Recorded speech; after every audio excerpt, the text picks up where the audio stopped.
ultimately got to a point where we've hit record-breaking actual revenue from Google. Wow. Record-breaking ROAS, the clients giving us extra budget because things are going so well. We're actually at a point now where Google's publishing some of the work with larger agencies and other clients in the same vertical.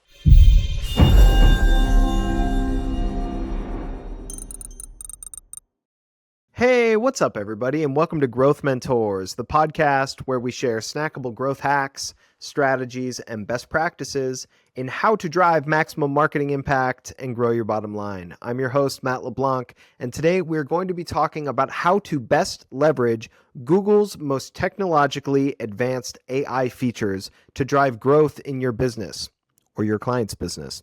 So here to help us do it is a Google Ads expert and acquisition manager at Jump 450, Eric Herzog. What's up, Eric?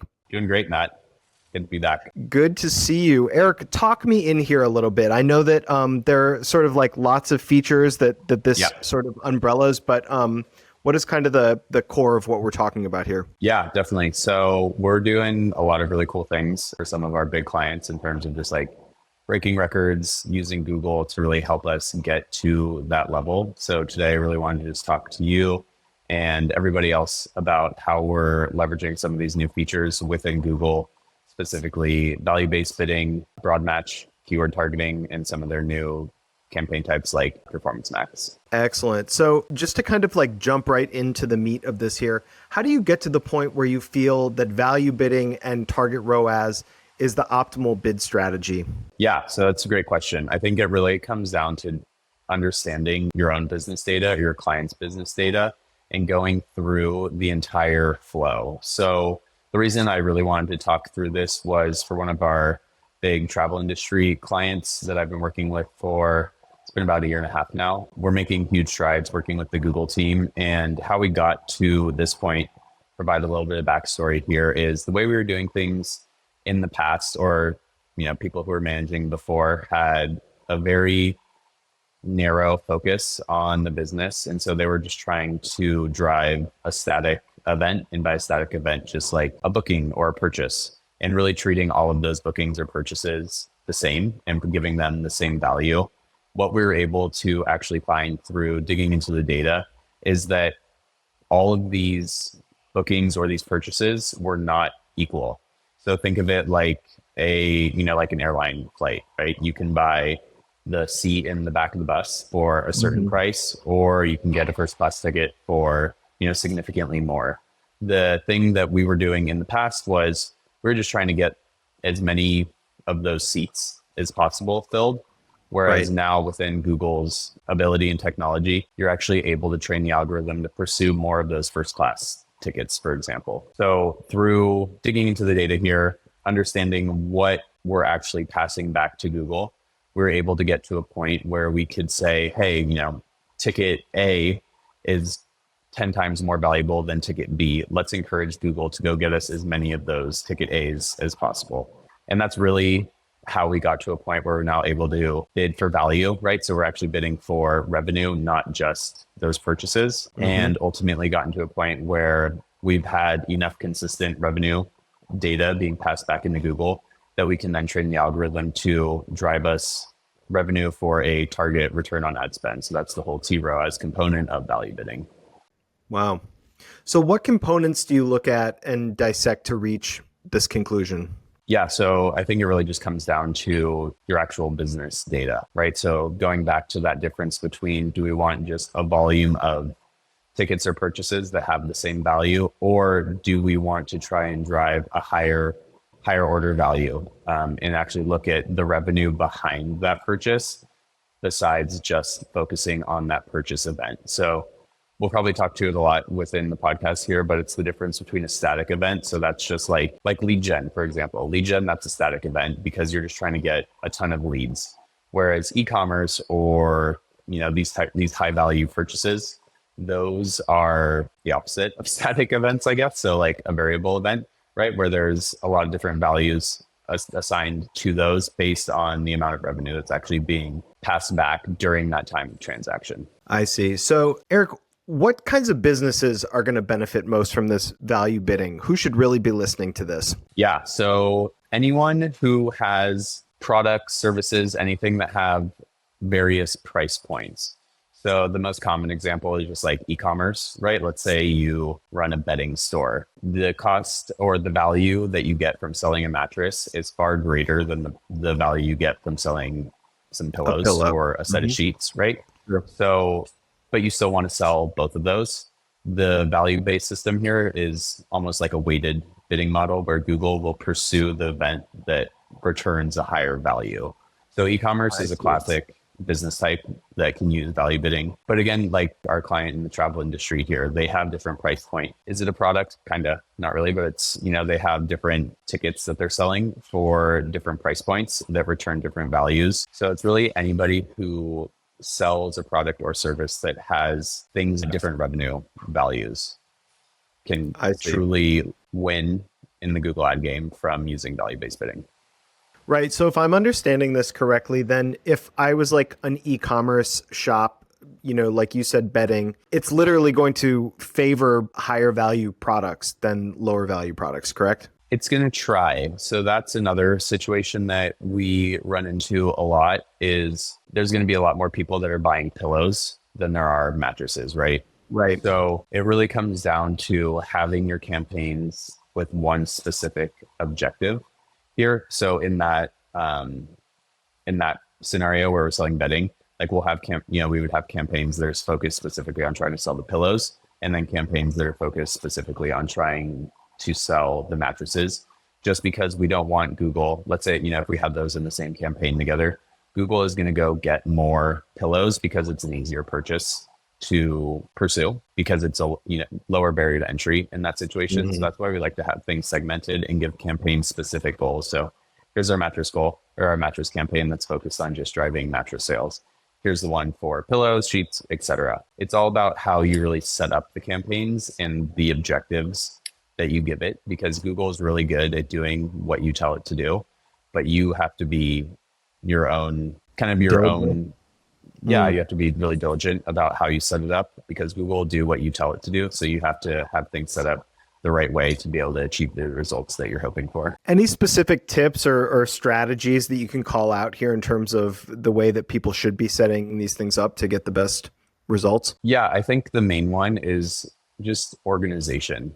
It's going back to that example of we have our pillows campaign and we have our mattress campaign. So really just having that segmentation there where you give each campaign one specific goal. What we see sometimes when clients come to us is they'll have like a PMAX shopping campaign, but it's optimizing for e-commerce purchases, for store events, for directions, for calls. That's really confusing the algorithm. So it is best practice to just have one goal.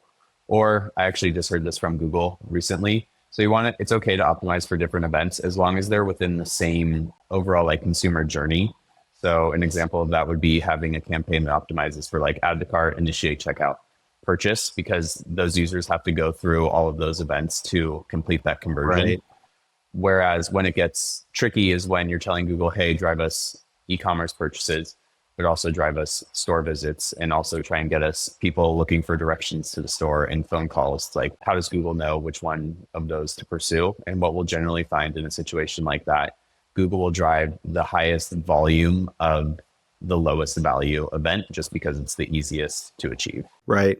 Eric, I feel like maybe we just talked through some of these, but I just wanted to make sure that we're sort of at least touch on some common pitfalls that can come from leveraging value bidding or areas to look out for that can compromise value bidding. Yeah. So I think the biggest one is ensuring that the conversion events you're optimizing for actually have a value that can be passed back to Google. So in the situation with our client where they had that hold or that breather that they're optimizing for, there's no actual value being passed back in that situation. So Google doesn't know that it's doing a good job. So I think that's really the biggest one to focus on is, does the conversion event you have value that can tell Google, can be that feedback loop, right? Where it tells Google, hey, Google, you're doing a good job. Keep getting me more of these. So if you're somebody in the lead gen business, for example, maybe, conversion or value bidding isn't necessarily the best bidding model for you. Or if you're a brand, like one of our new clients, they do free trials for their product. So free trials aren't necessarily the best use of value bidding because we just want a ton of free trials. All of the free trials are valued the same. We go Google, just go get us as many free trials as possible. So that's the situation where something like max conversions and max conversions with a target cost per acquisition is a great bidding model, but that free trial doesn't actually return a value. So if we use value bidding to try and drive free trials, it would really confuse Google and just lead to poor performance.